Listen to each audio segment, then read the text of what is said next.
सर्वज्ञ श्री चक्रधर स्वामी की जय।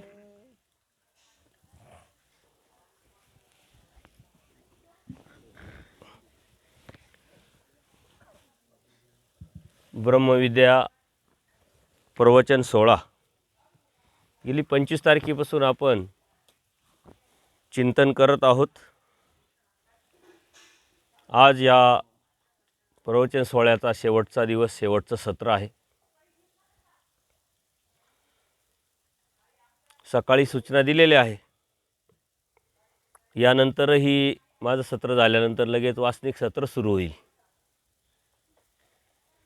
संध्याकाळी 8 ते 9 वासनिक सत्र होईल। उद्या सकाळी 5 वाजता प्रायचित्त होईल आणि परत उद्या सकाळी 9 वाजता सत्र सुरू होईल समाप्तीचं। त्यामध्येही अनेक वासनिक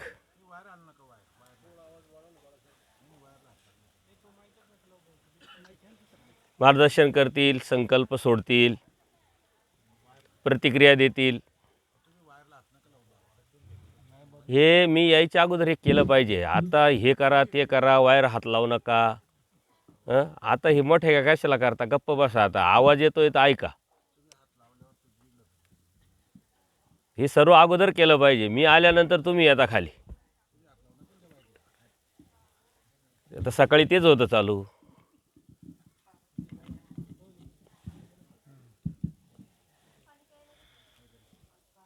आता गप्प बसा, आता राहू द्या, आता गप्प बसा, ऐका आता फक्त। शेवटचं सत्र आहे आणि त्याची रूपरेषा आज काय, उद्या काय। बरीचशी सद्भक्त मंडळी आजच्या या शेवटच्या चरणामध्ये येत आहे, अजूनही येतील। छत्रपती संभाजीनगरवरून सद्भक्त आलेले, त्यांचे आपण टाळ्या वाजून स्वागत करू। नाशिकवरूनही बरीचशी सद्भक्त मंडळी आलेली आहे। आजच्या या कार्यक्रमाला आपल्याला शुभेच्छा देण्यासाठी आनंद ट्रेडर्सचे मालक गोविंददादा, त्यांच्याबरोबर एक संत आलेले आहे, त्यांचंही आपण टाळ्या वाजून स्वागत करू।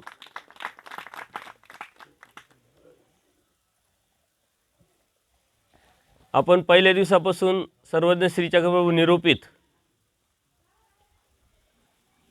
ब्रह्मविद्या शास्त्रातील संहार प्रकरण व संसरण प्रकरण बघत आहोत।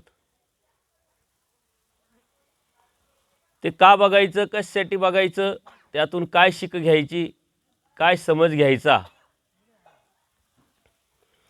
हे आपण गेली 5 दिवसापासून चिंतन करत आहोत। आणि हे चिंतन करत असताना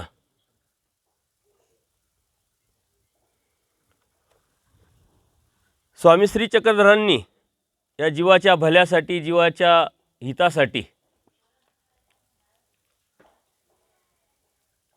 काय केलं,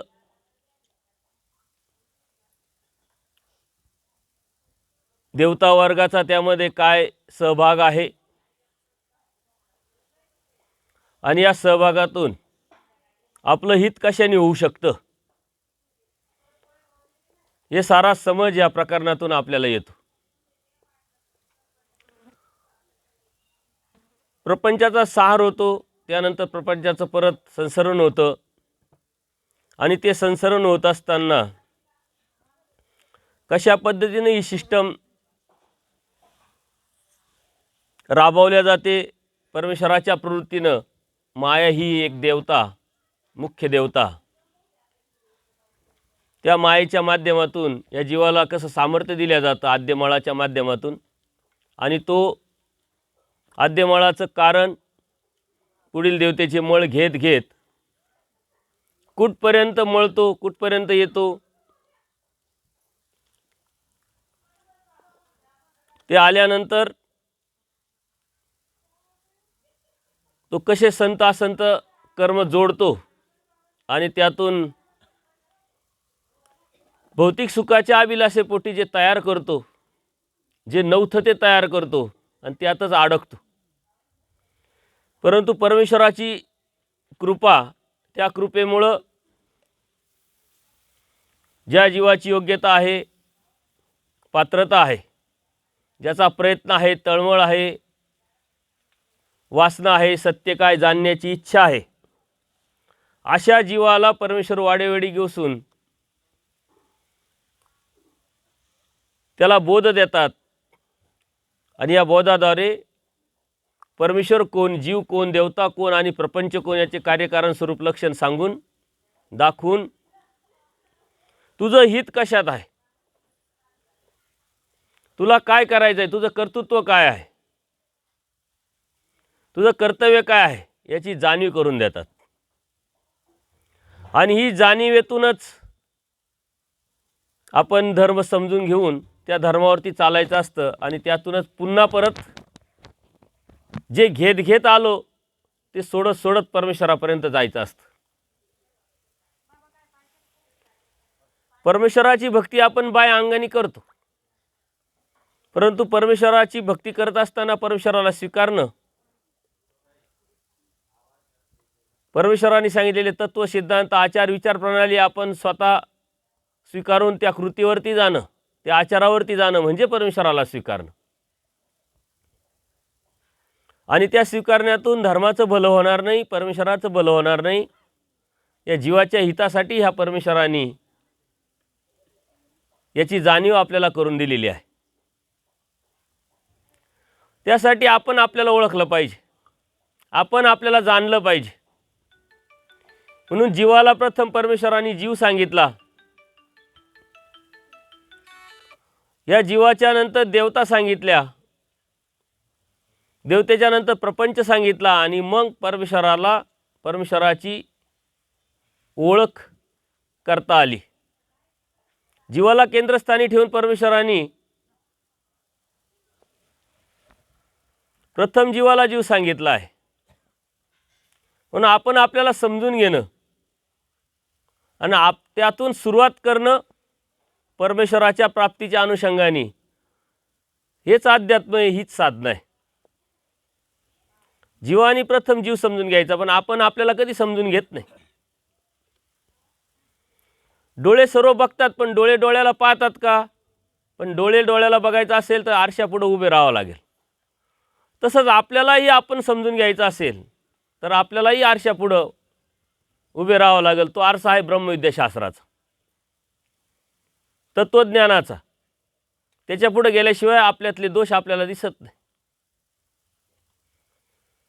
आपल्यातल्या चुका आपल्याला कधी दिसत नाही. आणि दुसऱ्यांनी कोणी सांगितलं तर आपल्याला पचत नाही, आपल्याला आवडत पण नाही. म्हणून ब्रह्मविद्याशास्त्राच्या या आरशासमोर जोपर्यंत आपण जात नाही तोपर्यंत आपण कोण आहोत, आपली ओळख काय, आपलं अस्तित्व काय आपल्याला कळत नाही. त्याच्याही पुढे जाऊन आपण दररोज आरशापुढे उभं राहतो. तर आपण आरशापुढे उभं राहिल्यानंतर आपल्यातले जे दोष आहे हे आपल्याला दिसले पाहिजे, आपल्यातल्या नकारात्मक विचारधारा आपल्याला दिसल्या पाहिजे आणि आपणच आपल्याला टोकलं पाहिजे. काल परवा मी सांगितलं की आपल्या जीवनामध्ये नकारात्मक विचार, घाण, द्वेष, बऱ्याच गोष्टी आहेत. आपल्या घरातला कचरा आपण गोळा करतो, डस्टबिनमध्ये टाकतो, बाहेर फेकून देतो. त्याप्रमाणे आपल्या अविचाराचा जो कचरा आहे तोही आपण डस्टबिनमध्ये टाकला पाहिजे. त्यासाठी एक वही करा, पानं लिहा, ते फाडा, डस्टबिनमध्ये टाका आणि फेकून द्या. परत पुन्हा येणार नाही याची काळजी घ्या, कारण कचरा परत आपण घरात घेऊन येत नाही. तसंच आपले विचार, आपला आचार, आपले द्वेष, आपली कमतरता, आपल्यातले दोष आपल्याला कधी दिसत नसतात. त्यासाठी आपल्यालाच आपले बघावं लागतील. आत्मज्ञाने मोक्ष. आपल्यातले दोष आपल्याला बघितल्यानंतर त्या दोषातून बाहेर पडणं हाच मोक्ष आहे म्हटले. एक दोष आज आपण कमी केला आणि एक गुणाची वृद्धी केली तरी तुम्ही मोक्षाच्या किंवा परमेश्वराच्या प्राप्तीच्या बाजूने एक पाऊल टाकलेलं आहे. डायरेक्ट कधीच कुठंच जाता येत नाही. आपल्याला विशिष्ट गावात जायचं आहे, शहरात जायचं आहे, प्रवास करायचा आहे. त्या अंतरानुसार वेळ लागतो, कोणाला 2 तास, कोणाला 4 तास, कोणाला 7 तास. तसं परमेश्वरापर्यंतचा हा प्रवास, अनंत जन्म गेले, अनंत सृष्ट्या गेल्या आणि अजूनही किती जातील याची गॅरंटी नाही. परंतु त्या प्रवासाला लागत असताना एक एक पावलाने आपण पुढं जाऊन परमेश्वराचं आणि आपल्यातलं अंतर कमी करण्यासाठी आपण आपल्या पुढं उभं राहिलो पाहिजे. आपण आपल्यातून निघालो पाहिजे आणि आपल्यातून आपण निघून आपल्यालाच आपण सांगितलं पाहिजे, परंतु हे होत नाही. आपण आपल्यातून कसं निघायचं? ही एक साधना, ही एक प्रॅक्टिस आहे. आणि परमेश्वराने काही सूत्रांच्या माध्यमातून ती आयडिया आपल्याला दिलेली आहे.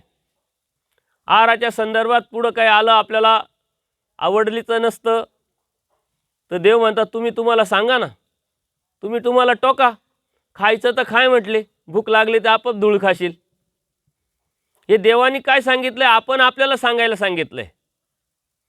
तसंच आपण आपल्याला सांगितलं पाहिजे. आपण आपल्याशी बोललो आहे. आपण आपल्याशी बोलणं बंद झालेलं आहे. आपण साऱ्या समाजाशी बोलतो. अडीअडचणीच्या काळात देवाशी बोलतो, देवालाही सांगतो, पण आपण आपल्याशी बोलणं आपलं बंद झालेलं आहे. जेव्हा आपण आपल्याशी बोलायला सुरुवात करू, आपण आपल्या दोषातून बाहेर पडू. आपण आपल्याला टोकायला सुरुवात करू, तेव्हा आपल्या कमतरतेतून, आपल्या अविचारातून, आपल्या नकारात्मक विचारातून बाहेर पडू. जोपर्यंत आपल्याला आपले दोष दिसत नाही तोपर्यंत परमेश्वराच्या प्राप्तीच्या अनुषंगाने आपण एकही पाऊल टाकू शकत. म्हणून दररोज आरशापुढे उभे राहा. आपल्यातून आपण बाहेर पडा आणि जो आपल्यातून आपण बाहेर पडलेलो आहे त्याला सांगा का तू आता माझे दोष दाखव, तू माझे दोष सांग. मग आपणच आपले दोष सांगायचे. दिवसभरात काय चुका केल्या, कोणाचं मन दुखवलं, किती भामटेपणा केला, किती खोटेपणा केला, किती लोकांना फसवलं, या दृष्टीनं किती लोकांना वाईट नजरेने पाहिलं, कोणाचा द्वेष केला, कोणाचं इकडूनचं तिकडं सांगितलं, कानवाथरपणा केला. हे आपण आपल्याला सांगायचं आणि आपणच आपली लाज काढायची. आपणच आपल्याला टोकायचं की अरे आपण कोण आहोत. स्वामी श्री चक्रधरांचे बोधवंत आपण म्हणून घेतो. कुठेही कार्यक्रमात गेल्या तर आपल्याला मानपान भेटतो आणि आपण असं वागतो. आपण असं वागायला पाहिजे का? असं आपण आपल्याशी बोललं पाहिजे. हे बोलणं आपलं बंद झालेलं आहे. हे जेव्हा तुम्ही बोलायला सुरुवात कराल त्याच वेळेस दैवराटीला सुरुवात झाली. गोविंदादा तुम्हाला खुर्चीवर बसा, नाहीत बसा. हे टोकणं आपल्याला बंद झालेलं आहे. संतांनी सांगितलंय कोणाचं घर असावे शेजारी, निंदकाचे घर असावे शेजारी. पण आपल्याला निंदक कधी आवडतो काय? खोटी स्तुती करणारा आपल्याला आवडतो, परंतु तोंडावरती खरं सांगणारा आवडतो का कधी आपल्याला? जेव्हा तो तोंडावरती खरं बोलणारा, टोकणारा आवडायला लागेल ना, तेव्हा आपण परमेश्वराच्या मार्गाला लागलो समजायचं. खोटी स्तुती तर कोणाला आवडते? तो स्तुती करणारा जो आहे ना, तो आपला हितचिंतक नसतो. या बाबाजी या, सर्वांनी टाळ्या वाजून बाबांजींचं स्वागत करा. दंड. बसा वरती या. इकडनं या पायऱ्या बघा. बसा खुर्चीवर बसा. इथं खुर्ची बघा. आपल्याला काय आवडतं काय ना आवडतं यावरती आपण कोणत्या अवस्थेला पोचलेलो आहे आणि त्याच्या एक पलीकडची अवस्था परमेश्वराने सांगितलंय. मारिता पूजिता समानच वॉकिंग. आवड निवड नसावी म्हटले. ती खाण्याच्या बाबतीत सांगितलंय, परंतु तात्विकतेच्या दृष्टिकोनातून बघितलं तर हा आवडतो, हे विचार आवडतात, याची स्तुती आवडतात, तो चांगला म्हणतो आवडतो, हा मदत करतो म्हणून आवडतो. ती समानता आपल्या हृदयामध्ये, आपल्या विचारामध्ये निर्माण करता आली पाहिजे. परमेश्वर सम, जीव विषम. ही विषमता आपल्या मनातून काढता आली पाहिजे. म्हणून आपण आपल्याला टोका, आपण आपल्याला सांगा, आपली चुकी आपल्याला दाखवा आणि त्यातून निघण्यासाठी आपणच आपल्याला मदत करा. कोणी तुम्हाला मदत करायला येणार नाही आहे. परमेश्वराने बोध देऊन आपल्याला सामर्थ्य दिलेलं आहे, स्वतंत्र केलेलं आहे. स्वतंत्र म्हणजे सामर्थ्य, म्हणजे स्वतंत्र करणं हेच सामर्थ्य आहे. देवतेचा चेष्ट करतो काढणं हेच खूप मोठं सामर्थ्य आहे. आणि त्या स्वातंत्र्याला देवाने मोक्षाची व्याख्या सांगितली. स्वातंत्र्य मोक्ष, पारतंत्र्य अबंध. कर्मराटीच्या जीवांना ती संधी नाही. त्यांना देवतेचं चेष्ट करतो आहे, संलग्नाचं चेष्ट करतो आहे. आपल्याला बोध देऊन निर्विकल्प केलं, आपल्याला बोध देऊन स्वातंत्र्य केलं. हेच परमेश्वराने दिलेलं परमेश्वराकडचं स्वातंत्र्य आहे आपल्याला. आणि ते स्वातंत्र्य म्हणजे सामर्थ्य आहे. इथं आपण संसरण प्रकरणात बघितलं, प्रपंच रचला. का रचला? का रची? आदमती आदगती आदरती. वाईट विचार, वाईट चिंतन, वाईट कृती म्हणून आपण प्रपंच रचलाय. आणि या प्रपंचात येऊन हे मळ जोडत जोडत येऊन शेवटच्या एकशिनीपर्यंत मळलोय, मनुष्यपर्यंत मळले.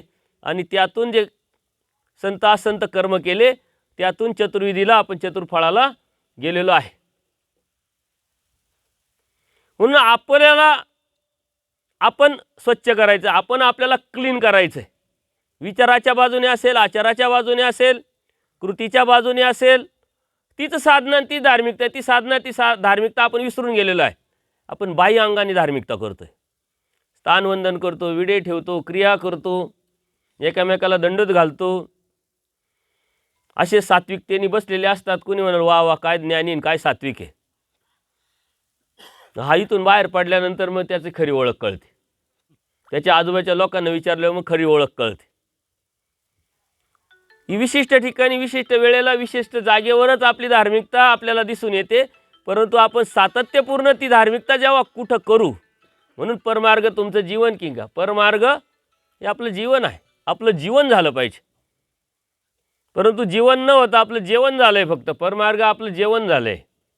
कुठं भेटेल, कसं भेटेल, काय भेटेल, कोणत्या स्थानाला गेलं, कशा पद्धतीने विडा ठेवला तर काय भेटेल, म्हणजे जेवण झालंय. प्रपंचाच्या अनुषंगाने दृष्टभर भक्ती करतोय म्हणजे जेवण झालंय. देव म्हणता जीवन करा, आपण जेवण करून टाकलंय. धर्माला वापरतो, देवाला वापरतो, धर्माला कामाला लावतो, देवाला कामाला लावतो. हे कमी का काय? साधू संतांनाही कामाला लावलं आपल्याला. मुलाचं लग्न होत नाही, या बाबा 5 साधूंनी करा पारायण. म्हणजे आता याच्या मुलाचं लग्न होण्यासाठी ज्यांनी त्याग केला आहे प्रपंचाचा, त्यांनी येऊन पारायण करावं. आणि मग त्याच्या पारायणास्तव याच्या मुलाचं लग्न व्हावं. आणि मग पुढचं यांच्या माथी पडावं. पक्षकार काय म्हणतात, का असे करणारे कोण स्पष्ट ओळख देतात. आणि आपण त्यांच्याकडून करून घेणारे कोण, आपण त्याला निमित्त होतो. हे सारं आपल्या धर्माच्या तत्त्वज्ञानात चौकटीत बसणारं नाही. म्हणून धर्म कळायला पाहिजे. धर्म काय आहे, धर्म कशासाठी आहे, आपलं हित कशात आहे, आपलं भलं कशात आहे. आणि त्या परमेश्वराने आपल्यासाठी काय स्वप्न बघितलंय, ईश्वरा समान भलं करणं म्हणजे आनंदाला नेणं. आनंदाच्या कारणे, आनंदाच्या अनुषंगाने ईश्वरा समान करण्याचं स्वप्न आपल्यासाठी देवाने बघितलंय. आणि आपण मात्र या प्रपंचात अडकलेलो आहे. म्हणून आपण आपल्याला ओळखलं पाहिजे. आपण आपल्याला टोकलं पाहिजे. आपण आपल्याला आपलीच द्वेष, चुका दाखवल्या पाहिजे, सांगितल्या पाहिजे. त्यातून आपण बाहेर पडलो पाहिजे. आता आपण हे जे मळ आहे, हे मळ घेत घेत कुठपर्यंत आलेलो आहे, कर्मभूमीच्या एकशेनीपर्यंत, मनुष्यपर्यंत मिळले. या परी मनुष्यपर्यंत मिळले. मनुष्य हा जो मळ आहे, या मळाचं नाव आहे एकशिनीचं. तिथपर्यंत आपण आलेलो आहे. आणि आल्यानंतर आता काय करणार आहोत आपण, मग जीव चतुर्विध कर्मफळा जाती. याच्यानंतर आता हा चतुर्विधीला जाणार आहे, कर्मफळाला जाणार आहे. मग म्हणजे सकळ मळाची रचना झाल्यावर, सकळ मळाची रचना केल्यावर जे जीव आहे ते चतुर्विध कर्मफळाला म्हणजे 4 प्रकारच्या कर्मफळाला जीवाचे त्यामध्ये अर्जकत्वानुसार संपादकत्व केल्या जातं. अर्जकत्वानुसार त्यांनी काय अर्जन केलंय, त्यांनी संत असंत कोणती सामुग्री जोडलेली आहे, त्यांनी चतुर्विध जोडला आहे, स्थावर जोडला आहे, कर्मभूमी जोडली आहे, मोक्ष जोडलेला आहे, नरक जोडलेले आहे. जे जे जोडलं ते म्हणून आपल्या जीवनामध्ये जे अडीअडचणी, सुख, संकट जे बी आहे ते सर्व आपण जोडलेलं आहे. ती आपलीच घाण आहे, ती आपलंच खरकट आहे. त्याच्यावरती दुःख करायची गरजच नाही. ज्यावेळेस या विचारावर तर तुम्ही जाल, त्या विचारावरती गेल्यानंतर तुमच्या जीवनात किती अडचणी हो, किती संकट येऊ, किती प्रॉब्लेम्स येऊ, तुमची स्वस्थता, आतली जी स्वस्थता ती भंगू शकत नाही, भांगणार नाही. कारण का तुम्हाला ती जाणीव झालेली या बोधाद्वारे का हे जे माझ्या जीवनात आलं आहे ते मीच मिळवलेलं आहे, ते माझंच आहे आणि हे मिळवलेलं आहे बी परमेश्वर कृपेने. जे मिळालं ते ऋणाच्या दृष्टांतातून 50%च मिळालं आहे. ऋणाचा दृष्टांत तुम्हाला माहिती आहे. शेतकरी एक कर्ज घेतो, फेडता येत नाही, राजाला शरण जातो. मग राजा सारे जे घेणारे आहे घेणेकरी त्यांना बोलवतो आणि सांगतो, आदेश देतो की याचं 50% कर्ज माफ करून टाका. राहिलेलं 50% जेव्हा देईल, जिथं देईल आणि जितकं देईल तितकं घ्या. कर्मसवा भोग नाही, दैवसवा भोग. परमेश्वर हा एक राजा आहे. या राजाला जेव्हा आपण शरण जातो त्यावेळेस या देवतेचा आपण देणेकरी आहे. कारण आपण जे कर्मफळं केलेले आहे, कर्म जोडलेले आहे, ते कर्माचं भोगवण्याचं काम देवतेकडे आहे. ते सिस्टमचा एक भाग आहे. आपल्या मळावरती चिन्ह आहे आणि ते चिन्हाला बघून ती देवता सुख आणि दुःख भोगवते. ते देणे आपण त्यांचं, ते घेणे आपले आपले. त्या देवतेला परमेश्वर डायरेक्ट आदेश देतात, अलर्ट करतात की 50% कर्म माफ. तर राहिलेले 50% लगेच तुला भेटणार नाही. हा जिथं देईल, ज्यावेळेस देईल आणि जितकं देईल त्यावेळेस, म्हणजे आपल्या साऱ्या कर्माच्या फायली आपण परमेश्वराच्या असल्यामुळं साऱ्या आपल्या फायली परमेश्वराच्या टेबलवरती. परमेश्वर दयाळू माळू कृपाळू आहे. ज्यावेळेस तुमच्या मनाची मानसिकता, तुमची विचाराची परिपक्वता, तुमची साधना स्ट्रॉंग असेल त्यावेळेस परमेश्वर फाईल काढतात. मग ती पुढची 5 वर्षाची असू शकते आणि मागची पुढं सरकवलेली असू शकते. देवाला माहिती आहे तुमची अवस्था काय आहे आणि त्या अवस्थेनुसार मग त्या देवतेला माहीतच नाही आता त्याच्या चिटकवलेल्या त्यांनी मळाला जे चिन्ह असतात ते देवतेला आता दिसत नाही आहे. देवतेच्या या CCTV कॅमेऱ्यावरून तुम्ही बाद झालेले आहात. जेव्हा परमेश्वर जाणवतात तेव्हा त्याला दिसतं. मग त्या देवतेला आदेश, ही फाईल अशी XYZ व्यक्ती निघाली अशा प्रवासाला, वास्तविक त्याचा ॲक्सिडेंट अशा ठिकाणी होणार आहे आणि इतका होणार आहे. परंतु तसं न करता खाली परमेश्वर रिमार्क मारतात, ठिकाण कोणतं बदलावायचं की ज्या ठिकाणी हॉस्पिटलला लवकर, त्याचं शहर जवळ, त्याचे नातेवाईक जवळ, त्याला सहाय्यता भेटेल अशा पद्धतीनं. त्याचा हात मोडणारा असेल तर हात फक्त खर्चाटणार, फक्त झलक, अशा पद्धतीनं परमेश्वर आपल्यावरती कृपा करतात, सहाय्य करतात. म्हणून जेव्हा संकट यायला सुरुवात झाली का समजायची कृपा परमेश्वराची बरसली. आपलं उलट आहे, संकट आले का आपण लगेच धावतो, देवा यातून काढा, देवा यातून काढा. काल काय सांगितलं, विडे कोणते बंद झाले पाहिजे आणि विडे कोणते चालू झाले पाहिजे हे मी सांगतोय. सुखाचे विडे बंद झाले पाहिजे आणि माझे जे दुःख आहे अनंत जन्माचे, अनंत सृष्टीचे, ते मला द्या, आता द्या. ते सहन करण्याची ताकद द्या, त्यासाठी सहाय्य करा आणि लवकर भोगून ते संपवा. त्यासाठी विडे व्हा. ऐका कोणी दुःख मागणारा, विडा मागणारा, तो खरा महानुभव असतो, तो साधक असतो, तो परमेश्वराचा असतो. आपण सुखाच्या पाठीमागे लागलेलो आहे आणि आपल्या जीवनातलं सुख हे परमेश्वराची कृपा आहे आणि आपल्या जीवनातले दुःख हे आपले कर्म आहे, हे आपण जोडलेलं आहे. म्हणून अर्जकत्वानुसार आपण त्या कर्मफळात जातो. परमेश्वराने आपल्याला टाकलेलं नसतं, देवतेने आपल्याला टाकलेलं नसतं. जे आपण मिळवलेलं आहे त्यानुसारच आपल्याला भेटत असतं.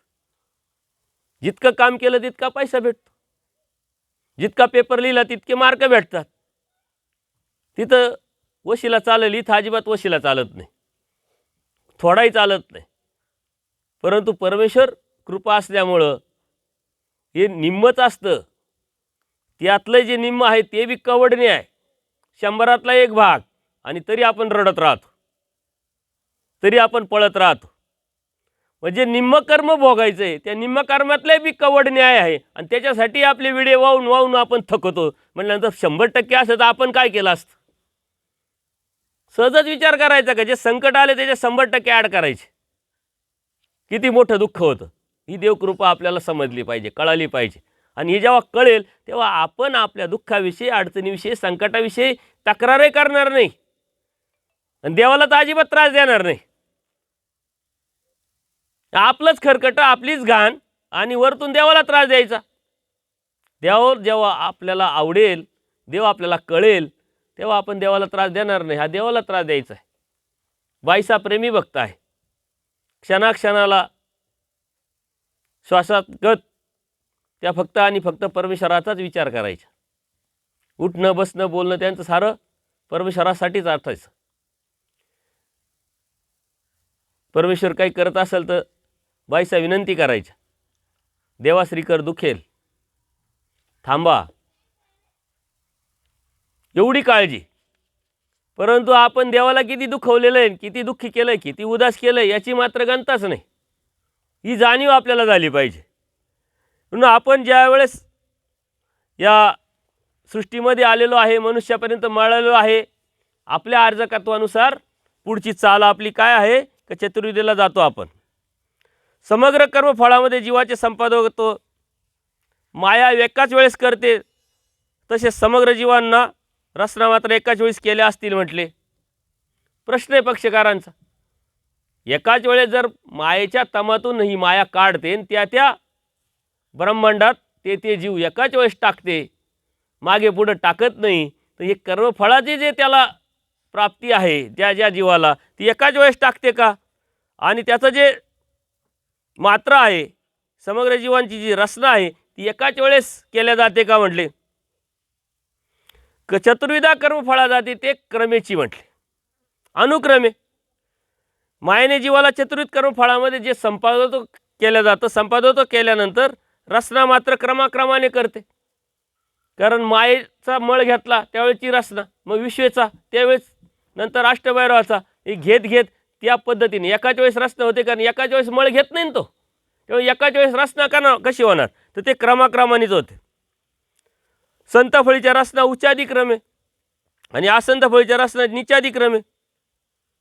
म्हणजे सुख आणि दुःखावरती या गोष्टी अवलंबून आहे. या साऱ्या ज्या सिस्टम आहे हे परमेश्वराच्या प्रवृत्तीनं चालू असतं. ईश्वराशी विक्यावरी दृष्टी म्हणून, म्हणजे जीवाच्या भल्यावर ईश्वराची दृष्टी आहे, लक्ष आहे. म्हणून ह्या क्रमाक्रमाने त्याच्या सुखदुःखाच्या अर्जकत्वानुसार आणि त्या पद्धतीनं ही बी एक परमेश्वराची कृपा आहे. परमेश्वराची कृपा कुठं कुठं आपल्याला दिसेल, कुठं कुठं आपल्या लक्षात येईल, हे शास्त्राचा अभ्यास केल्यानंतर लक्षात येतं की ह्या सिस्टमनी जर चाललो तर आपलं काय झालं असतं. आणि परमेश्वराची कृपा आहे म्हणून मायेला त्या परमेश्वराने काय प्रवृत्ती उपजवली आहे, कोणत्या पद्धतीनं त्याला सांगितलं आहे. अनुक्रमे म्हणजे ते माया ईश्वर प्रवृत्ती जाणून अनुक्रमे घालतात. माया ही परमेश्वराच्या प्रवृत्ती जाणून त्या जीवाला अनुक्रमे क्रमाक्रमाने मोक्ष असेल, स्वर्ग असेल, कर्मभूमी असेल, नरक असेल, हे क्रमाक्रमाने घालतात. आता हा कर्माचं जे गणित आहे अत्यंत अवघड आहे, अत्यंत व्यापक आहे. ते समजून घेणं अत्यंत अवघड आहे. पण जर समजून घेतलं तर त्यातून निघण्यासाठी आणि त्यात न जाण्यासाठी हा जीव प्रयत्न करीत. तो प्रयत्न म्हणजेच अध्यात्म, ते प्रयत्न म्हणजेच साधन आहे. ते समजून घ्यावं लागेल. आणि आज आपण ह्या ठिकाणी आलेलो आहे, कोणत्या जन्माचं आहे हे आपण सांगू शकत नाही. आणि यातून जर आपण बाहेर पडलो तर पुन्हा कोणत्या जन्माचा भोग आपल्याला प्राप्त होईल हे बी आपल्याला सांगता येणार नाही. अत्यंत अवघड विषय आहे तो. प्रपंच जीवे केला, सूक्ष्म प्रपंच जीवाने केला आणि मायेने फळ दिले. चतुर्विधाला कर्मफळाला रचलं कोणी अनुक्रमे मायेने घातले. म्हणून आपल्या कर्मावरती साऱ्या गोष्टी अवलंबून आहे. कर्माने परमेश्वर भेटत नसतो. कर्मवश सकळे पावे पण एक वाचुनी.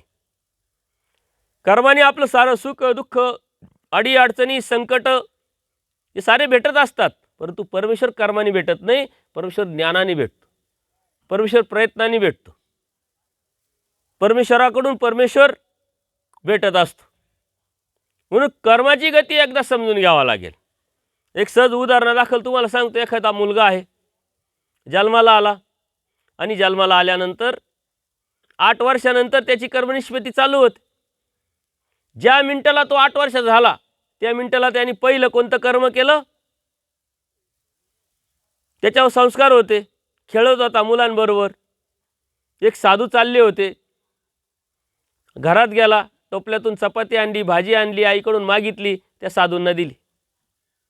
हे पहिलं कर्म त्याचं बांधलं. दुसरं कर्म, खेळता खेळता बेडूक दिसला, मारला दगड गमतीने, हिंसा केली. तिसरं कर्म, खेळता खेळता मुलांमध्ये वाद झाले, भांडणं झाले. एखादा वयस्कर माणसं चालू असतात, त्या मुलाचा कोणीतरी असतो, तो अपमानास्पदक बोलला, मन दुखवलं. असे कर्म त्याचे आता नंबरप्रमाणे चालू आहे. आता ह्या कर्मात तो कोणत्या जन्माने आला त्याला माहीत नाही. आता 70पर्यंत जगला आणि 70ला गेला. आता त्यांनी पहिले कर्म कोणतं केलं, साधूला जीव घातलं, म्हणजे मनुष्य जन्माचा लेप लागला. त्यांनी मनुष्य जन्माचा लेप लागल्यामुळं पहिलं कर्म त्याला लगेच परत मनुष्य जन्मात. तो साधू कोण काय त्यानुसार त्याला तो लेप लागल्यानुसार त्याला त्याचं जीवन भेटलं. आता दुसरा जन्मात तो आलेला आहे, परंतु कोणत्या क्रमानुसार, कोणत्या कर्मानुसार, मागच्या. तिथं परत 50 वर्ष जगला समजा आणि तिथं गेला. आता दुसरं मागच्या जन्मातलं दुसरं कर्म कोणतं होतं, बेडूक मारलं. जे मारलं त्याला स्थावराचं नरक होतं. मग ते त्यांनी हिंसा केल्यामुळे तो गेला स्थावरात. आता हे स्थावराचं जे कर्म आहे, त्याचं जे दुःख आहे, ते कोणतं आहे, मागच्या कर्माचं आहे.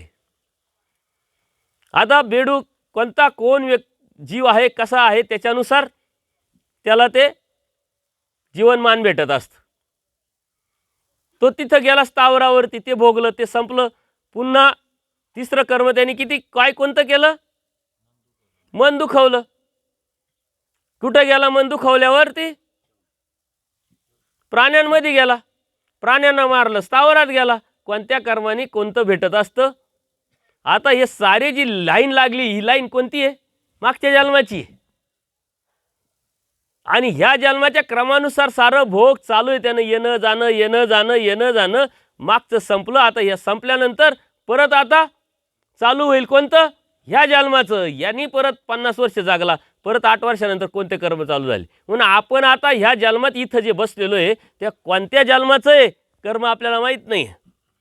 परंतु देव काय म्हणतात, इथीचं होय जे ते सुकेती. जेव्हा देवाचं आपण होऊ तेव्हा मागचं सारं पुसून टाकणारे देव, संपून टाकणारे देव. अन्यथा इथून गेल्यानंतर कोणत्या जन्माचं कोणतं कर्म किती नंबरचं आहे आणि कोणतंही आपल्याला सांगता येत नाही. कर्माची गती अतिगत. कर्मानी बंदिनी, मनुष्य कर्मानी हा जीव बांधला गेलेला आहे. त्यातून निघायचं आहे आपल्याला. निघायचं कशातून आहे, त्यातून निघायचं आहे, ते स्वातंत्र्य व्हायचं आहे. म्हणून अर्जकत्वानुसार देवतेने टाकलं, ते अर्जकत्व आपण केलेलं असतं. पण परमेश्वर अनार्जित दाता आहे. जे आपण अर्जन केलं नाही तेही देव देतो. परंतु ते अनार्जित दाता ठरण्यासाठी आपल्याला त्या परमेश्वराचा समजून उमजून घेऊन त्या परमेश्वराला तशा पद्धतीनं अर्थतापूर्वक शरण जावं लागेल. आपण परमेश्वराला शरणच आलेलं नाही आहे. परमेश्वराला शरण येण्याचं कारण आपलं दृष्टपर असेल तर मात्र त्यावेळेच्या कर्म आणि ह्यात कर्मात काहीच फरक नाही, हे बी लागतंय. म्हणून पहिला आपला धर्माचा, धार्मिकतेचा हेतू बदलावा लागला आपल्याला. हेतू कोणता आहे त्यावरती कर्म ठरतं आणि त्या कर्मानुसार लेप लागत असतात. हे अत्यंत अवघड आहे. म्हणजे अर्जकत्वानुसार ही जी माया आहे ती आपल्याला या चतुर्विध कर्मफळामध्ये टाकत असते आणि ते अर्जकत्व आपणच मिळवलेलं असतं.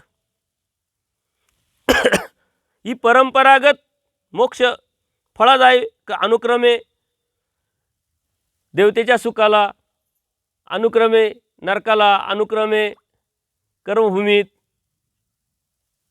हे जे सारे आहे कर्मफळं ते अनुक्रमेच चैतन्य परंपरा म्हणजे चैतन्यपर, विश्वापर म्हणजे अलीकडचं पलीकडचं, मोक्षाच्या फळाला, ब्रह्मादिकाच्या शेवटच्या फळ्यापर्यंत हे सारं अनुक्रमे चालत असतं.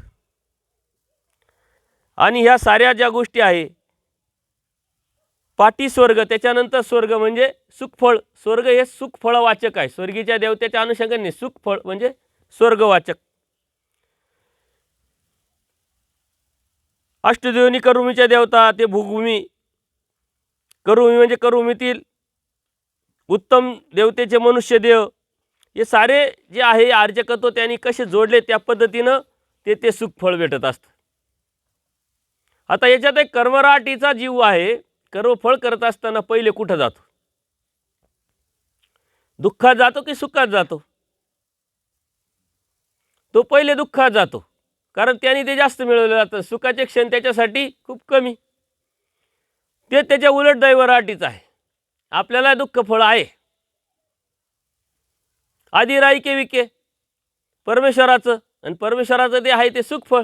म्हणून पहिले आपण सुखफळाला जातो आणि राहिलेले जे दुःखफळ आहे ते नंतर भोगवल्या जातं. उलट देवाने आपल्यासाठी सारी सिस्टमच बदलून टाकलेली आहे. वेगळ्या पद्धतीची सिस्टम तयार केलेली, रचना केलेली आहे. ओळखणी मायेच्या माध्यमातून साऱ्या देवता आपल्या अंडर घेऊन परमेश्वराच्या प्रवृत्तीने कार्य करत असतात. नरकामध्ये सुद्धा दुःख फळामध्ये जीवादिक्रमेच संपादकत्व केल्या जातं म्हटले. अगोदर चलद्रूप, त्यानंतर स्थावर, त्यानंतर आंतिक, त्यानंतर प्रेतत्व, मग ग्रहत्व, रवरव, चौकडी, शेवटी जडत्व. कर्मभूमीच्या दुःखाचा शेवट, नरकाचा शेवट जडत्व, आणि दैवराटीच्या दुःखाचा शेवट, नरकाचा शेवट नित्य नरक. इथंच परमेश्वराचं प्रेम आहे आणि इथंच नित्य नरक आहे. परमेश्वर म्हणता इकडं तिकडं केलं तर वाराणसी फेडाल, वाराणसी कराल तर कुठं फेडाल?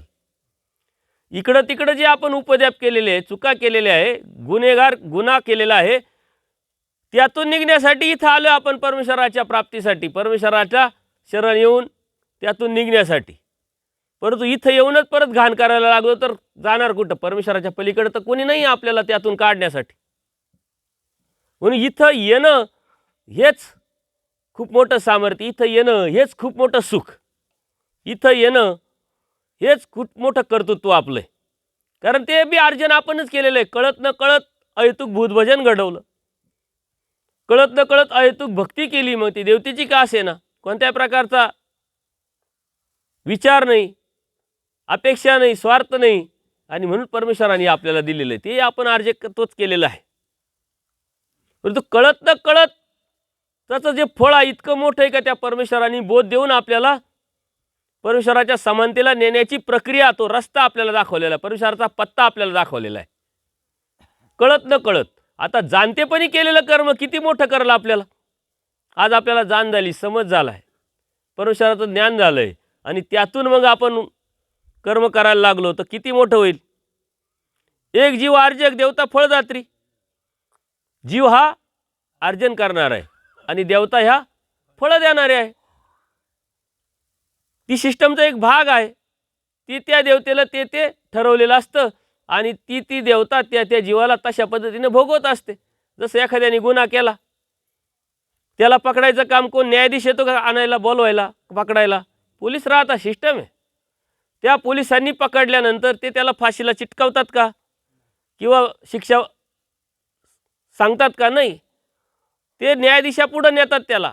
साक्ष पुरावे सर्व दाखवल्यानंतर तो न्यायाधीश तटस्थपणे, अलिप्तपणे, तो त्याचा सहभाग असतो का त्याचा? तिथं तो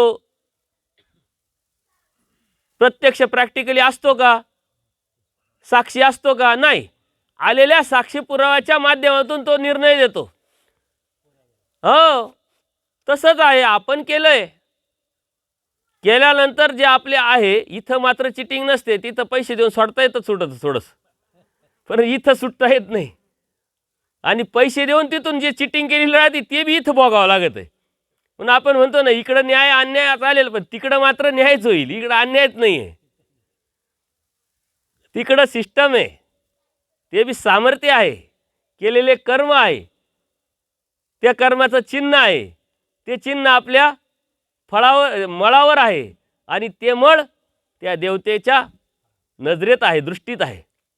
त्याच्यामुळे देवतेपर्यंत वशिला करणारा जीवच नाही. ते सामर्थ्य मोठं. त्याच्यामुळे इथं मात्र आपल्याला माफी नाही, इथं चुकीला कोणतीच माफी नाही. त्याच्यामुळे इथून सुटाल पण तिथं सुटू शकत नाही, तिथं गुंतालच. त्याच्यामुळे तिथं सुटण्यासाठी इथं गुंता. तिथून सुटायचं असेल त्या परमेश्वराच्या भक्तीत अडका, परमेश्वराच्या नामात, परमेश्वराच्या स्मरणात, परमेश्वराच्या आचाराविचारात, स्वामींनी सांगितलेल्या तत्वसिद्धांतात जर अडकले तर मात्र तिथून सुटाल म्हटले. हा जो क्रम असतो हा कंटिन्यू बरोबर नंबरप्रमाणेच असतो. आणि त्यासाठी परमेश्वर बाई येथूनही जरी अव्यवस्था व्हावी तर व्यवस्था ती कोठीने व्हावी. इथं अव्यवस्थेला थाराच नाही, अव्यवस्था होतच नाही. ते म्हटलं आमच्याकडून जर अवस्था झाली तर मग व्यवस्था होईल कुठून. आपल्याला अपेक्षा असते ना, एखादी व्यक्ती असते, न्यायाची अपेक्षा असते, पण त्यांनी जर न्याय नाही केला तर आपण म्हणतो काय, कुंपण खातं. कोण म्हटले, शेत कुंपण खातं. तिथंच तोच खायला लागला. पण इकडं तसं नाही आहे. इकडं परमेश्वर म्हणता आमच्याकडून अव्यवस्था झाली तर व्यवस्था होईल कुठून, होऊ शकत नाही. त्याच्यामुळे इथं अव्यवस्थाच नाही आहे. त्याच्यामुळे थोडा संयम ठेवायचा. आपण लगेच बोटं मोडून त्याला लगेच काय द्यायचं नाही, आशीर्वाद द्यायचे नाही. ते बी कर्मच आहे. कोणाचं तरी वाईट चिंतन हे बी कर्मच आहे, वाईट कर्म आहे, ते बी लागल्या जातं. सत्यार्थ प्रकट आहे. परमेश्वरावरती भरोसा ठेवायचा, संयम ठेवायचा, आपला देव आपला धर्म सातत्यपूर्ण करत राहायचं. आणि त्याच देवाला प्रार्थना करायची. काय प्रार्थना करायची की याला सद्बुद्धी दे, हा अज्ञान आहे याला माफ कर. आपण तसं नाही करत. आपला विडा कायसाठी, याचा कार्यक्रम कर. पण तसा कार्यक्रम होत नसतो. त्यांनी काय कर्म केले हे माहीत असतं आणि त्याच्यानुसार त्याच्या कार्यक्रमानुसार त्याचा कार्यक्रम होणारच आहे. म्हणून जे बी आपण करतो ते आपल्याला लागू पडतं. आपण कोणाला फसवू शकत नाही, आपण कोणाला दुखवू शकत नाही, आपण कोणाला त्रास देऊ शकत नाही. कारण ते देणं म्हणजेच आपण करणे. एखाद्याला मी फसवलं समजा, तुमच्या अज्ञानाचा तुमच्या मजबुरीचा फायदा उठवला आणि फसवलं. आता बाह्य अंगाने तुम्हाला फसवलं असं दिसेल, तुम्ही फसले असं दिसेल, पण खरंच तुम्ही फसले का. मी फसलोय कारण ते कर्म माझ्या खात्यात जमा झालं आणि त्याचं तर मला भोगावं लागणार आहे. फसलो कोण. म्हणून इथं कोणीच कोणाला फसवू शकत नाही. इथं कोणीच कोणाला त्रास देऊ शकत नाही. मी एखाद्याला त्रास दिला, बाह्य अंगाने दिसतोय त्रास, पण त्यांनी ते मिळवलेलं होतं, परंतु मी मिळवलं त्याला त्रास देऊन, ते मला भोगावं लागणार आहे. म्हणजे फसलं कोण, दुःख झालं कोणाला, आपल्यालाच. आपण जे करतो संत असंत दोन्ही आले ते पूर्णपणे आपल्या खिशात पडतं, आपल्या कर्मात पडतं, ते आपल्याला भोगावंच लागतं. इथं कोणत्याही प्रकारचा भेदभाव नाही. उच्चादिक्रमे रचना, निचादिक्रमे सार. आपण बघितलं सार हे उच्चादिक्रमे दुःखाचा आणि निचादिक्रमे सुखाचा रचना काढल्या जातात. ते बी तिथं सुद्धा उच्चादिक्रमे निचादिक्रमे. सहारी उच्चादिक्रमे दुःख आणि निचादिक्रमे सुख. तर रचनेकाळी उच्चादिक्रमे सुखाच्या आणि निचादिक्रमे दुःखाचा रचना केल्या जातात म्हणले. तर यानंतर या जीवानी काय केलेलं आहे, आर्जकत्व केलेलं आहे. या आर्जकत्वानुसार स्वर्ग नरक करून मोक्ष या ते चतुर्विध कर बोलीचे चतुर्विध दिला जातो. पण ते चतुर्विध कोणतं, स्वर्ग आहे, नरक आहे, कर्मभूमी आणि मोक्ष आहे म्हटले. स्वर्ग म्हणजे काय, इंद्राधिकाचे ठावणी भोगभूमी पातळीच्या मनुष्यापर्यंत त्याचा जो सुखफळ आहे, जन्म आहे, त्याला स्वर्ग म्हणतात. नरक म्हणजे मनुष्याखालील सर्वच आले, सर्व मनुष्याखालील हे स्थावर नरक आहे. झाडांमध्ये प्राणी आहे, हे जीव आहे, प्राण्यांमध्ये जीव आहे. त्या झाडाकडे बघितल्यानंतर बोला त्याच्याशी, कधीतरी चर्चा करा, तू कोण होता आणि इथं कसा आला. म्हणून मी सहज एक कल्पना केली की देवाने आपल्याला एक संधी फक्त द्यायला पाहिजे होती. आपल्या जीवनामध्ये एका झाडाशी तुम्हाला बोलता येईल. तुम्ही चॉईस करा आणि गुपचूप जाऊन त्याच्याशी गप्पा मारत त्यांनी तुम्हाला बोलायचं. पुऱ्या जीवनामध्ये कोणत्या प्राण्याला तुम्ही एकदा चॉईस करा आणि त्याच्याशी गप्पा मारायच्या, त्यांनी बी आपलं पूर्ण इतिहास पाठीमागचा सांगायचं. एकदा संधी देवाने द्यायला पाहिजे होती. परंतु ती बी देवकृपा आहे आपल्यावरती. ते जर कळालं तर अधिक दुःख होईल आपल्याला. आपण स्वतःला आणखीन काय काय करून घेऊ. म्हणून हा जन कशाने सुखी आहे, अज्ञानाने जन सुखी आहे. अज्ञान आहे मस्त आहे, आपण कशाने सुखी आहे, आपण अज्ञान आहे, आपल्याला हे माहीत नाही, कळत नाही, समजत नाही, लक्षात येत नाही, जाणवत नाही. आणि या ब्रह्मविद्याशास्त्रानुसार मात्र त्याचा तर्क आपल्याला करता येतो. आपल्याला थोडाफार अंदाज येतो की आपण कोण होतो आणि आलो कसं. आपला जीवन प्रवास आपल्याला मायेच्या तमातून निघण्यापासून इथपर्यंत कसा आलेलो आहे आणि यात कशा दुःखामध्ये आपण पडलेलो आहे. नरक म्हणजे मनुष्याखाली जे तुली पाप दे ते सर्व, हा जडतो शेवट त्याचा. आणि कर्मभूमी म्हणजे मनुष्यदेह. कर्मभूमीत जो मनुष्यदेह आहे त्याला कर्मभूमी म्हणतात. म्हणून नरदेह आपल्याला भेटला आहे आणि त्यातलं त्यात बोधाचा नरदेह, हे खूप मोठं सामर्थ्य, हे खूप मोठं ताकद आणि खूप मोठी किंमत आहे आपली. आपल्याला किंमत आपली माहीतच नाही आहे. आजूबाजूला जर बघितलं थोडंसं दुःख असेल तर त्याची तीव्रता खूप मोठी असते आणि आपल्याला अडीअडचणीत दुःख असेल, थोडीफार जाणीव असेल तर त्याची तीव्रता खूप कमी असते. परमेश्वर म्हणतात येथीचा जो साधा नामधारक आहे, हिरवा टुटवा, त्याला काहीच कळत नाही, फक्त नामधारक आहे, त्याच्यामध्ये जेवढी स्वस्थता आहे तेवढी स्वस्थता चैतन्याच्या मायेच्या विद्यावंताला पण नाही आहे म्हटले. आणि जर आपण अस्वस्थ असेल तर मग आहेच का खरंच परमेश्वराचे. आपण स्वस्थ दिसलं पाहिजे, मस्त दिसलं पाहिजे. ज्यावेळेस स्मरण कराल, ज्यावेळेस देवाला आठवाल त्यावेळेस आपण दुःखी असलो पाहिजे. परंतु समाजामध्ये आपले चेहरे कसे टवटवीत असले म्हणजे आपले सतत चेहरे पडेल राहते. आपल्याला असं वाटतं याला काय झालं आहे, का डिसेंट्री झाली, का त्रास झाला, का काय प्रॉब्लेम काय तुला. शेजारचं तर का तब्येत बरी नाही का, नाही तब्येत काय बरी नाही, ओके, मग का चेहरा पडला तुझा. पण महानुभाव कसे मस्त असलं पाहिजे. आपल्या संपर्कात येणारा माणसाला मस्त वाटलं पाहिजे. पण पूर्वी म्हणायचे महानुभावांचं तोंड पाहू नका. का बरं? अज्ञान होतं, माहीत नव्हतं. पण आता तुमच्या आचाराविचाराने तुम्ही अशी अस्तित्व तुम्ही महानुभावांचं करू शकता की आजूबाजूला जर शुभ कार्याला कोणाला जायचं असेल तर त्यांनी आजूबाजूला महानुभावांचं घर आहे का शोधलं पाहिजे आणि तुमच्या घरी आलं पाहिजे. दंडोत का हो काय नाही, शुभ कार्याला चालू महानुभावांचं तोंड पाहून गेलं तर 100% काम होईल. म्हणजे हे सर्व तुमच्यावर आहे, तुमचं तुम्हाला माहीत नाही. कुठं गेले का नाही आम्हाला चालत नाही, का चालत नाही, महानुभाव काय महानुभाव नाही माहिती. तुम्ही कोण आहात, तुमची भक्ती काय आहे, कोणाची आहे, कशाची आहे, तुमच्यामध्ये सामर्थ्य काय आहे, तुमची ताकद काय आहे, हे तुम्हाला सांगताच येत नाही. न्यूनगंड तयार झालेला आहे. तुमच्या हातात गाठी नाही, गाठी असली तर काढून गुपचूप खिशात ठेवीत. एकामेकाला भेटले तर दंडोत करत नाही, कारण तिसरा म्हणेल काय प्रकार आहे की नाही. ही जाणीव आपल्याला परमेश्वराच्या या संत कर्मावरती घेऊन जाईल. ती जाणीव आपल्याला परमेश्वरापर्यंत घेऊन जाईल. अभिमान असला पाहिजे धर्माचा, स्वाभिमान असला पाहिजे धर्माचा, तर धर्माला आपला अभिमान स्वाभिमान येईल. आपल्यात न्यूनगंड आहे, आपल्या मनामध्ये एक प्रकारची भीती निर्माण झालेली आहे का लोक काही म्हणतील का, लोक काही नावं ठेवतील का, लोक अपमान करतील का. समाजात जाताना आपण आपली ओळख लपवून जातो. आपण आपली ओळख घेऊन जायची आहे.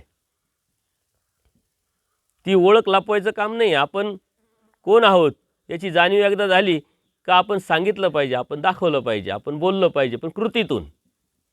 आपण फक्त तोंडातून बोलत असेल आणि मग सप्तव्यसनाचा त्याग आहे म्हटले आमच्याकडं आणि त्यालाच म्हणायचं दाखव तंबाखू आहे का. आत्ता ज्यांनी सांगितलं आमच्याकडं सप्तव्यसनाचा त्याग आहे म्हटले, साधा उपदेशी माणूस सुद्धा सप्तव्यसनापासून दूर राहतो आणि 0 मिनिटात लगेच त्याला म्हणतो दाखव पुढी. त्यातून तर आपल्याला पहिले बाहेर पडावं लागेल ना. तर आत्ताच सप्तव्यसनाचा त्याग सांगितला आणि तू तर आता तंबाखू खायला लागेल, असं कसं जमेल. या कृतीवर आपण गेलं ते महानुभाव आहे. कृतीवर नाही गेलं तर कसला महानुभाव.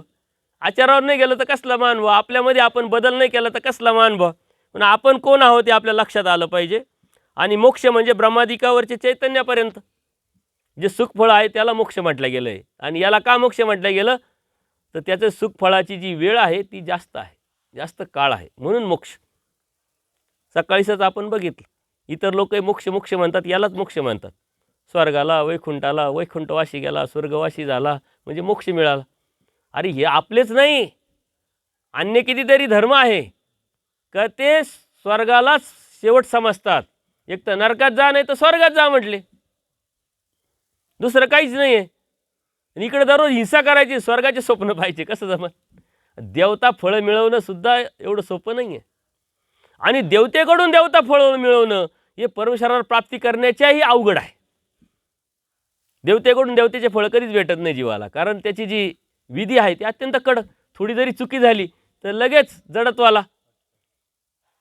पंडूराजांनी किती 99 यज्ञ केले आणि एकच यज्ञ नाही केला तरी त्या देवतेने कुठं घातलं त्याला?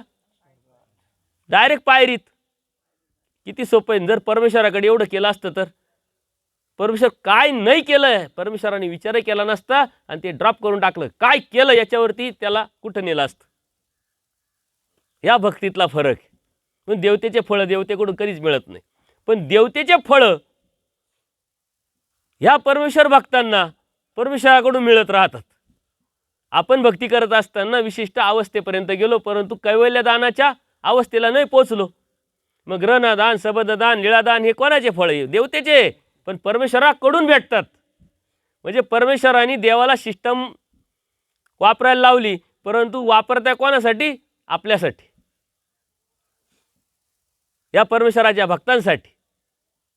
म्हणजे देवतेचे फळं भेटले आणि परमेश्वराचं ते आहे सकळही नित्य.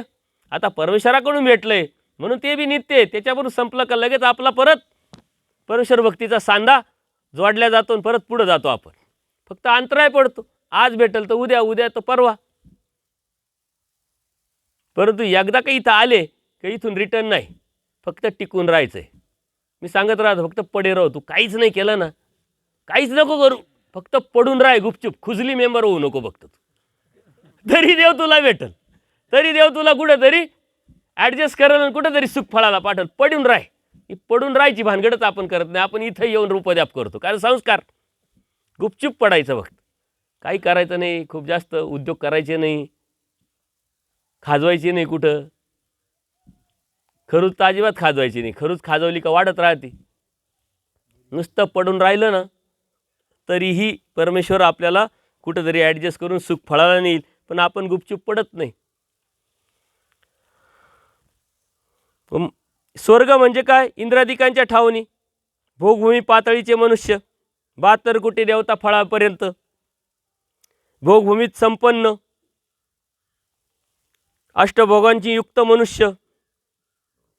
म्हणजे आता हे संबंध दाना तो फळ आहे की नाही. म्हणजे हे भेटलं कोणाकडून? परमेश्वराकडून ना. संबंध दानाचं फळ आहे नाही. संबंध दाना तो भूमी जन्म आणि भोगभूमी म्हणजे स्वर्ग इथं सांगितलं आहे. तो भेटणार कोणाकडून? परमेश्वराकडून.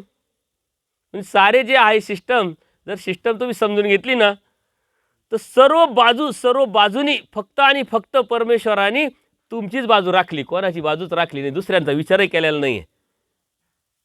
दुसऱ्यांचा विचार फक्त सिस्टम आहे. त्या सिस्टमप्रमाणे होत राहील, चालत राहील, विषय मिटला. पण तुमच्यासाठी जसं एखादा न्यायाधीश असेल, एखादा पोलीस असेल, तो तुमचा नातेवाईक, तुमचा मित्र आहे, जवळचा आहे. तुम्ही चुकी केली परंतु बाजू तुमचीच पकडणार ना तो. आणि आपल्या घरामध्ये आहे आपला बाळ्या, दुसऱ्याचं ते जर भांडण झालं गावागावात ते गल्ली गल्लीत पोरांचं, तर आपल्याला कधी वाटतं का आपलं पोरगं चुकलं असेल? तेच पोरगं खराब आहे म्हटले. कधीच आपली चुकी दिसत नाही. तसंच आहे परमेश्वराने साऱ्या बाजू फक्त आपल्या बाजूने राखलेल्या आहे. तिकडचं बी इकडंच याच भक्तांसाठी वापरल्या गेलेलं आहे. म्हणून तर तो दयाळू माळू कृपाळू आहे. म्हणून तर कनवाळू आहे. म्हणून तर तो परमेश्वर आहे. परंतु फक्त त्याचं व्हावं लागेल. त्याचं झालं की मग पूर्णपणे जन्म मरण जे बी आहे नेणं ही परमेश्वराची कड आणि परमेश्वराची जबाबदारी. फक्त आपण त्याचं होऊन राहायचं. येतं शरण आलंय, फक्त शरण जायचं आहे. त्याच्या समर्थाची निष्ठा ठेवायची आहे. ती निष्ठा पराकोटीची असली पाहिजे. शेवटच्या क्षणापर्यंत ती असली पाहिजे. मृत्यूच्या दरवाजातही ती बदलली नाही पाहिजे. नाही तर आपल्या निष्ठा मिनटाला बदलतात. स्थानवंदन करायला गेलो कोणत्या तरी उद्देशाने नाही झालं का तो म्हणतो नाही तिकडं जाय, तो म्हणतो नाही तिकडं जाय, तो म्हणतो नाही तिकडं जाय. नाही झालं तर आपल्याच एखादा साधक देवतेचंच काहीतरी देऊन उठवतो. आपल्याकडे काय कमी आहे का? म्हणून कुठेही काही करायचं नाही. जे भेटलंय ते भोगायचं. जसं आहे तसं देवा तू जसा ठेवील तसा पडून राहायचं. काही उपद्याप करायचे नाही. काही कोणाला विचारायचं नाही, काही कोणाला सांगायचं नाही आणि कुठं दाखवायचं नाही. फक्त निष्ठा ठेवून चालत राहिलं तरी परमेश्वर तुम्हाला बरोबर रस्ता दाखवून पुढे घेऊन जाणार आहे. हे सारे स्वर्ग फळ आहे म्हटले. आणि नरक कशाला म्हणावे? मनुष्य देहा खालील जे तुले पाप देह सर्वच नरक फळ आहे. मनुष्य देहा खालील सर्वच असंत कर्म फळे या पदात येतात. आणि हा कर्मफळाचा शेवट काय आहे? जडत्व. जड होता हा कर्मराटीच्या नरकाचा शेवट. याच्या व्यतिरिक्त पुढं आता दुःखच नाही. आणि कर्मभूमी म्हणजे मनुष्यदेहवाचक. मनुष्यदेहाचं जे आहे ते मनुष्यदेहवाचक म्हणजे नरदेह, युक्त मनुष्यदेहवाचक. आता युक्तदेह बऱ्याच वेळा तुम्ही ऐकलेलं आहे. युक्तदेह म्हणजे इंद्रिययुक्त. त्याच्या व्यतिरिक्त तुमच्यामध्ये कुशळता नसेल, तुमच्या सिरियसता नसेल म्हणजे गांभीर्य, हुशारी जर नसेल तर तुमचं युक्तदेह पण तुम्ही काहीच करत नाही. त्या युक्तदेहाला उपयोग काय? एखाद्याकडे डिग्री आहे पण त्याला त्याच्यातलं काहीच कळत नाही, आहे की नाही? जर ती डिग्री आहे, त्याचं शिक्षण त्यांनी त्यातून घेतलेलं आहे, तर त्याला काहीतरी कळालं पाहिजे. तुम्ही उपदेशी आहात, बोध आहात, तुम्ही अभ्यासकार, काहीतरी तर तुम्हाला सांगता आलं पाहिजे. अगदी एकदमच मोकळं असू नये, काहीच येत नाही, काहीच माहीत नाही, असं कधी होऊ शकत नाही. ते यायलाच पाहिजे म्हटले. तसं युक्तदेह म्हणजे फक्त इंद्रियवाचक नव्हे, तुमच्यामध्ये गांभीर्य असलं पाहिजे, म्हणजे सिरियसता, कुशळता असली पाहिजे म्हणजे हुशारी, तुमच्या भल्याची हिताची चाडसुद्धा असली पाहिजे. का माझं हित कशात आहे, माझं भलं कशात आहे, त्याला म्हणतात युक्तदेह. म्हणजे इंद्रियाने युक्त आहे, परंतु हे नसेल तर काही उपयोगाचं नाही.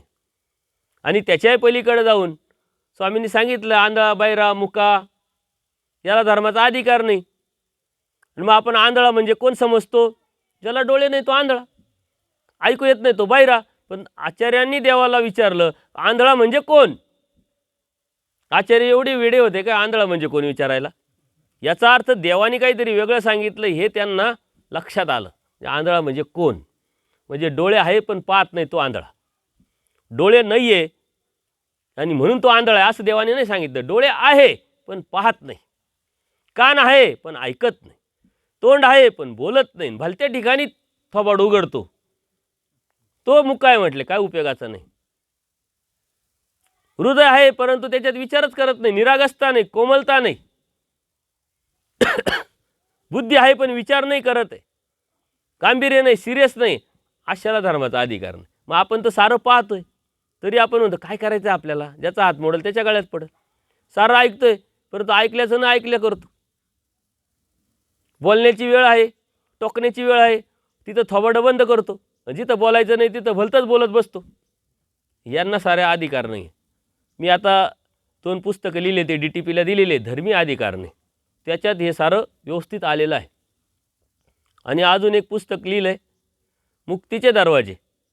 नवरात्रामधले जे विषय आपण घेतले होते त्यावरती ते लिखाण झालं आहे, DTPला टाकलं आहे. थोड्या दिवसातच ते प्रकाशित होईल.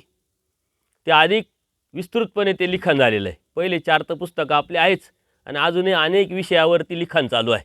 संशोधनात्मक, देवाने नेमकं सांगितलं आहे काय ना आपण घेतोय काय, आपल्याला करायचं काय. नरकाचे दरवाजे. आता हे जे मुक्तीचे दरवाजे, हे नामधारक वास्तविकाला समोर ठेवून मुक्तीचे दरवाजे लिहिलेले. आता तो कुठपर्यंत आलेला आहे? शेवटच्या दरवाज्यात.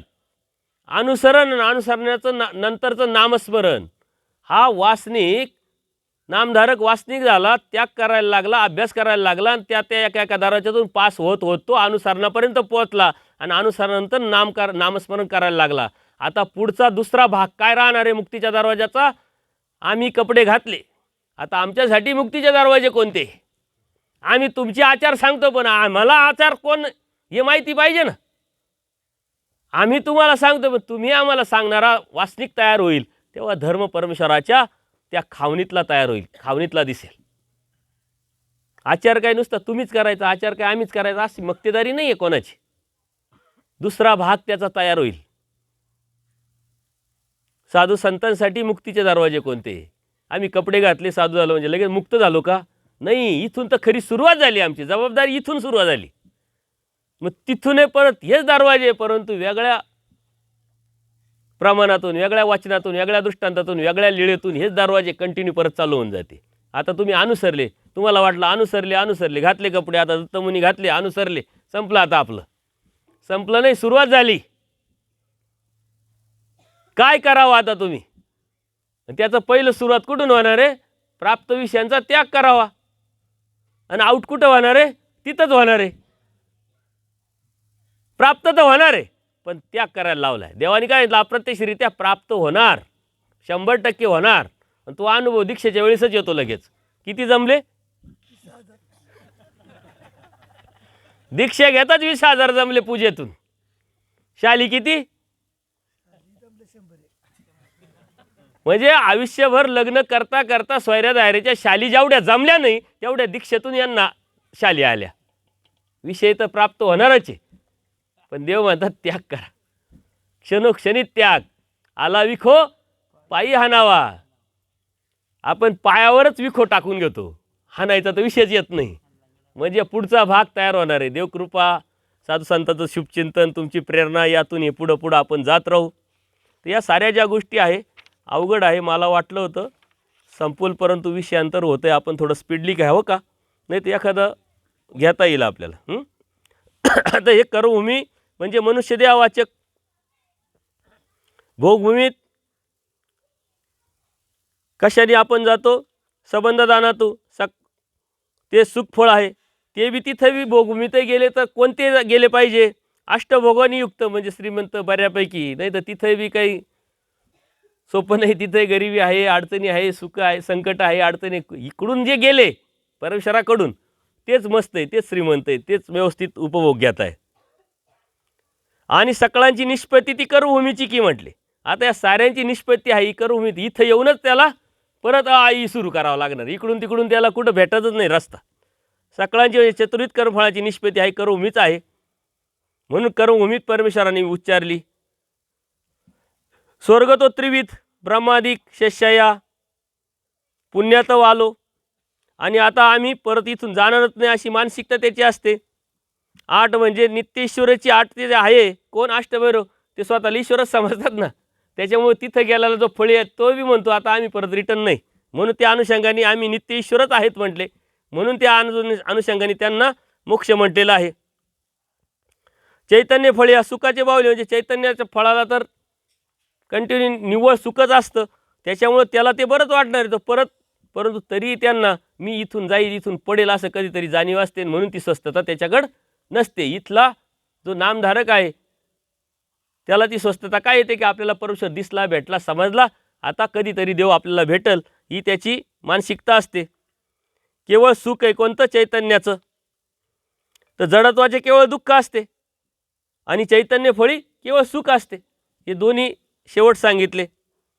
ब्रह्मप्राप्ती, ईश्वरप्राप्ती, जसा तसा जो मोक्ष आहे तो कोणता आहे? ब्रह्मप्राप्ती किंवा ईश्वरप्राप्ती, हाच मोक्ष. याला जे देवतेचे मोक्ष त्याला मोक्ष म्हटलं, पण तो जसा आहे तसा मोक्ष नाही आहे. च्युती आदोष, परत येणं आहेच म्हटले. या परी मागुती जैशी अशिली तैशी सृष्टी रची.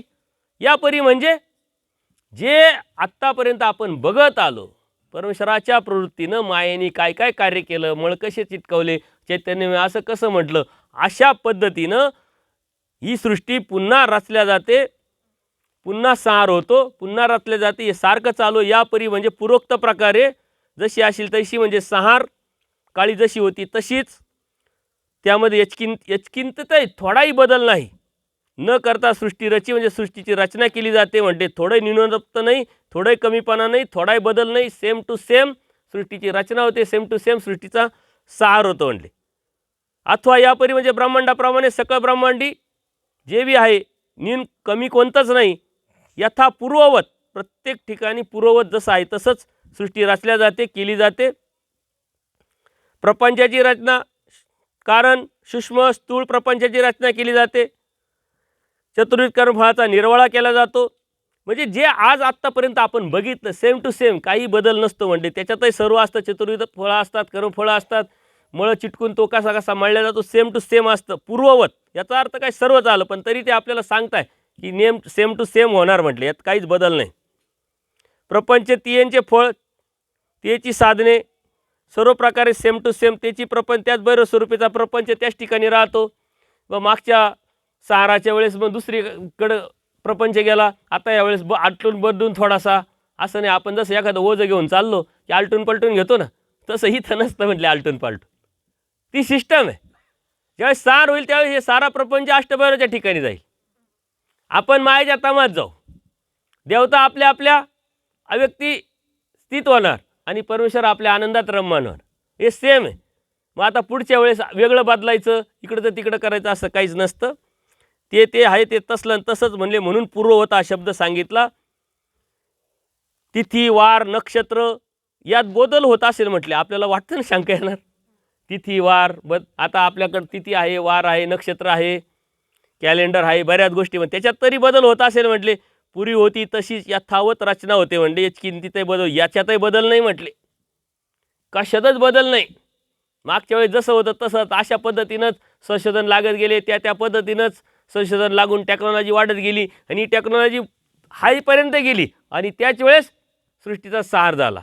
सार झाल्यानंतर जेवढा काळ संरचनेचा, जेवढा दिवस तेवढी रात्र, तेवढा काळ गेला. परत परमेश्वराला प्रवृत्ती झाली. परत मायाला परमेश्वराची प्रवृत्ती ओळखली म्हणजे समजली, कळाली आणि लगेच पूर्ववत सृष्टी सुरुवात झाली. परत मग आधी मानव, परत जंगलात राहणं, मग काडीपेटी नाही, मग परत हळूहळू संशोधन, परत इथपर्यंत आलो. म्हणजे आपल्यासाठी वेगळं नाही आहे. आपण इथपर्यंत आलो आणि परत गेलो आणि परत आता येऊ राहिलो आहे. आपल्याला आश्चर्यच वाटायला नाही पाहिजे, पण आपल्याला आश्चर्य वाटतं. अरे कसं काय, काय टेक्नॉलॉजी, काय मोबाईल, इथून मोबाईल बोललं लगेच दुबईला जातो, इकडं जातो, तिकडं जातो. अरे बाळा, याच्यात सारं आहे. हे सारं करून आपण परत आलेलो आहे. आपल्याला आश्चर्य कसलंच वाटलं नाही पाहिजे. आपल्याला आश्चर्य एकच आहे की देव आपल्याला कळाला, देव आपल्याला समजला, देव आपल्याला जाणवला. हेच आश्चर्य आपल्यासाठी. ते सारं जग परमेश्वराची भक्ती करतंय, पण परमेश्वर कोणी माहीत नाही आणि आपण परमेश्वराची भक्ती करतोय. का करतोय? तर परमेश्वर आपल्याला नेमका अचूक माहीत आहे. हे आपल्यासाठी आश्चर्य. आश्चर्य दुसरं काहीच नसतं. या माया परमेश्वराची प्रवृत्ती ओळखे.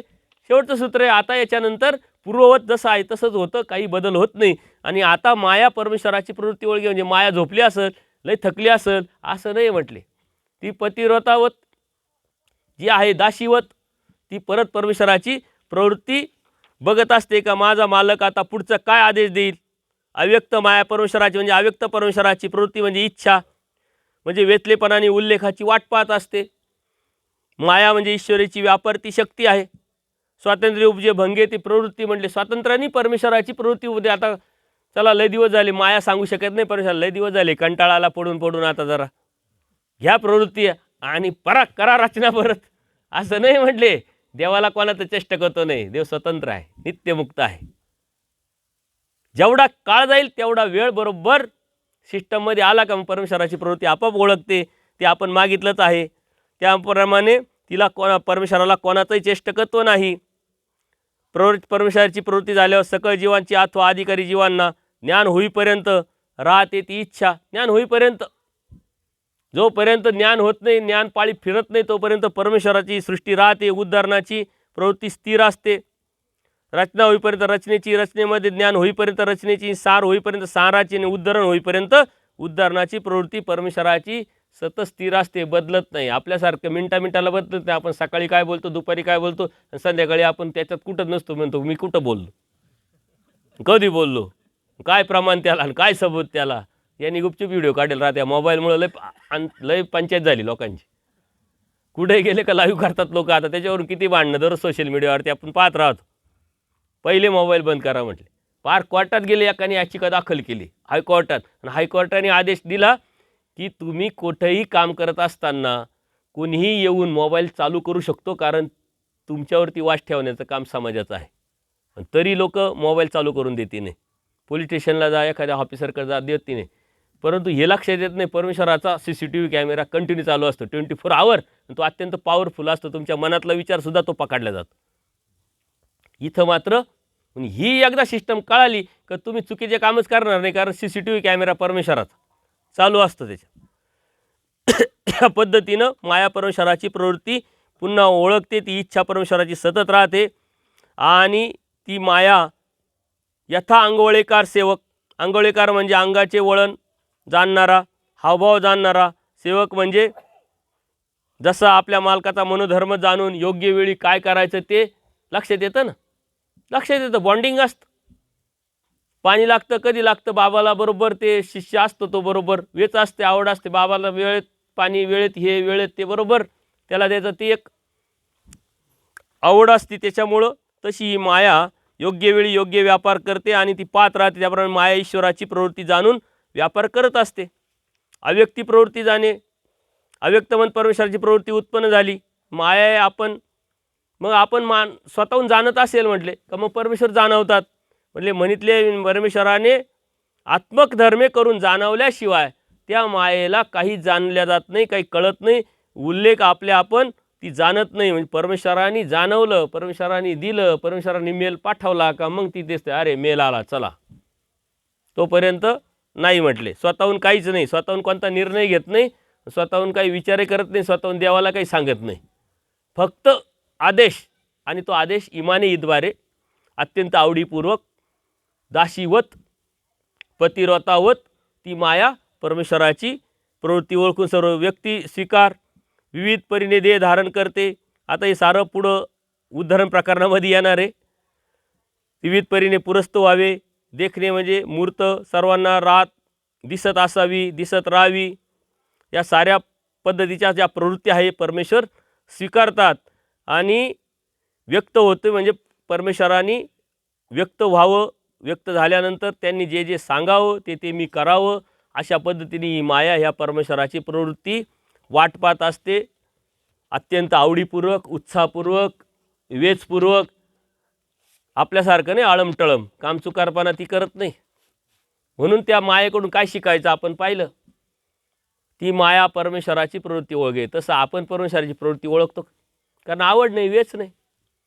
अत्यंत दासीवत, अत्यंत आवडीपूर्वक, उत्साहपूर्वक ते आपल्या मालकाचं कार्य आहे असं समजून ती स्वीकारून ती करत राहते.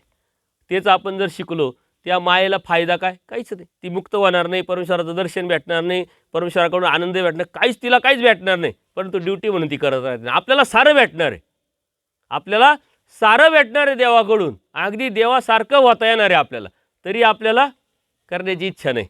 त्याच्यामुळं संसरण प्रकरणातून आपण काय घ्यायचं, सार प्रकरणातून आपण काय घ्यायचं, त्यातला समज कोणता आहे. पहिल्याच प्रास्ताविकतेमध्येच मी काय सांगितलं, हे काय समज दिला, कोणता 6वा मंत्र दिला तुम्हाला, हेही राहणार नाही. आणि खांदे पाडला आणि त्याच्या पुढे आणखीन दुसरा मंत्र दिला, हेही राहणार नाही पण हे देता येणार नाही म्हटले. हे राहणार नाही म्हणून मागू नका, आम्ही काय देणार नाही. परंतु जरी तुम्ही नाही दिलं तर निसर्गाता मात्र तुमच्याकडून निष्ठून जाणार आहे, तुमच्याकडून निघून जाणार आहे. एवढा भाव आणि एवढा समज जरी या प्रकरणातून आपण घेतला तरी आपण ठिकाणावर येऊ, स्वस्थ होऊ आणि परमेश्वराची भक्ती योग्य पद्धतीने करू. यावरती माझी योग्यता नाही, पात्रता नसतानाही, लायकी नसतानाही, सर्व देवकृपेनी, साधू संतांच्या शुभचिंतनाने, तुमच्या सर्वांच्या प्रेरणेने ही जे तोडके मोडके शब्द मी तुम्हाला सांगण्याचा प्रयत्न केला, माझ्या गुरुजनांकडून जे मला कळालं, परमेश्वराकडून जी कृपा झाली, जे उमटलं, ते मी तुम्हाला सांगण्याचा प्रयत्न केला. तुम्ही ऐकून घेतलं, मी तुमचे खूप खूप मी आभारही मानल. आणि कळत न कळत आता उद्या तो विषय होईलच, पण तरीही बोलताना काही तुमचे मन दुखावले गेले असतील, काही चुकीचं बोललं असेल, चेष्टा मस्करीत तुम्हाला काही लागलं असेल तर लावून घ्या. ते राग येऊ द्या आणि उठा आणि देवाला मिळवा. पण तरी मी माफी मागल. सर्वज्ञ श्री चक्रधर स्वामी की जय. दंडवत हो.